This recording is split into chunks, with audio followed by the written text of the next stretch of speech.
to the Resilience Building Program. I'm your host, Roger Rugi, and today I'm going to talk to you about a moving meditation practice because a lot of us have difficulty sitting still. Maybe we have some issues with ADD, ADHD, or things like that, and maybe we're just very kinesthetically body oriented. And the thought of sitting in a meditation, even a little 3-minute meditation, which was the previous video to this, maybe that's just too much. Maybe we just can't quite handle that. So we can move into something called a moving meditation. Now, moving meditation has been around for thousands of years in the form of yoga, Chi Gong exercises, or Tai Chi. Could be some examples of moving meditation. They're certainly not the only ones, but they are examples of how we move our body and get into a meditative, parasympathetically restorative state. So they're all very cool. And I do actually all three of those practices, but those require a significant commitment to time, resources, the money it takes to take the lessons, and all of those things. And many of us today, well, we just don't have time to dedicate to a practice like that, but yet we want some of the same hormone benefits, right? The DHEA that counterbalances all those stress chemicals. We want some of those same pieces to come in. Well, this is a way to do it, and we can do it in about 5 to 10 minutes, and it's called conscious walking. It's also referred to sometimes as Zazen walking if we look at the Buddhist culture or the Zen practices that are out there. But my particular form of this combines a number of different arenas into a singular practice. I'm a big fan of stacking as many things as I can, as long as that stack is enhancing. Sometimes we can get a little too busy, but that's not the case here. So let me describe to you what conscious walking looks like, and you can do this anytime, anywhere. It's very simple. What we're going to do is try to become as present as we possibly can in the moment so that all the other distractions that are in our mind swirling around go away. They get to take a break, right? And the way that we're going to do that is to give the mind a few tasks to work on that are super simple and yet allow us to get into that kind of meditative flow state. So the way this works, we're going to take a walk out in nature. Now, this could be anywhere. You could be in a city park or something like that. There might be a beautiful building complex that has nice gardens. Anywhere that is outdoors is definitely the way to go. If you're in a super wintry, snowy environment, sometimes you can find some places indoors to do this. But again, I just find that the outdoors is really good. The ions that are floating around coming off the earth are excellent. All those things just enhance the process. So if possible, get yourself outside. Now, we're going to walk at a pace that allows us to breathe through the nose. So if you're walking at a pace that means you need to make up for that through mouth breathing, way too vigorous. We want to be able to breathe through the nose. And we'd like to breathe through the nose for about 5 seconds on an inhale and 5 seconds on an exhale.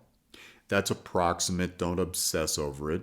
But by getting 6 breaths a minute or less, we become also parasympathetically restorative, and that's what we're trying to do here, balance out our nervous system. So again, we walk at a pace that allows us to breathe through the nose. We breathe approximately 5 seconds in and 5 seconds out. So that's a very gentle, slow pace. We also put our mind into the process of walking where we're really conscious about every footfall. Feeling it as much as we can allow ourselves to feel that footfall is one of the keys.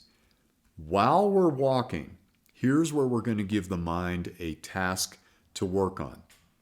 We're going to begin to look at objects at different distances. The mailbox, the bird flying through the sky, the leaf falling to the ground, the child chasing a puppy, the rocks on the ground, anything that is interesting to us. And we want to look at the things that are at different focal points. Some are far away, some are close up, and we want to constantly shift that, but not in a frantic way. I'm going to look here for a moment and take this object in. And then I'm going to look up at the trees and I notice the leaves are rustling and I'm going to take that in for just a few seconds while I'm walking. And the idea is to just continue this process of looking at things at different distances while we're walking, again, through the nose, Breathing into the heart center is great if you can manage that as well, but don't worry about it too much. Just keep the flow of oxygen going and you're going to be just fine. Now, if you want to enhance this process, kind of take it up a notch, do it in bare feet on earth.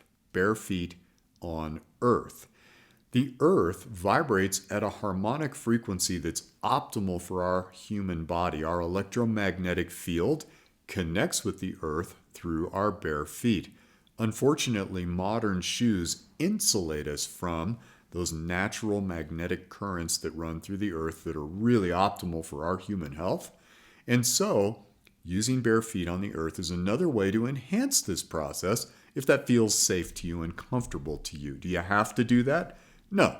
This is just an upgrade to the process. And if you're curious about this technology, if you will, check out earthing or grounding. Both of those will get you excellent resources out there. And I'll probably do a few videos on this because I've become quite a big fan. And as I say, don't trust anything I say. Definitely not. Put it to the test. And you should notice an immediate and tangible result. That's what I try to bring you, are the things that are going to give you something right away for your investment of time. Now, again, how long do we walk? A little 5-minute walk is just fine. 10 if you got it, 15, whatever feels good to you. Don't force these things. Just try to be in a flow state where you feel good about what you're doing and you're going to be just fine. So give conscious walking a try and add all those various elements as best you can. Again, this helps to keep the mind from wandering. And for those of us that have a little trouble sitting still, conscious moving meditation exercises can be amazing. This is one that costs you nothing. You can do it virtually anywhere that you can get outdoors and into some fresh air in a nature setting, and off you go. So go ahead and give it a try. Let me know in the comments section how this works out for you, what worked, what didn't work, how can I enhance this for you. I am always here for the best, lowest hanging fruit when it comes to resilience practices. All right, I'll see you at the next video.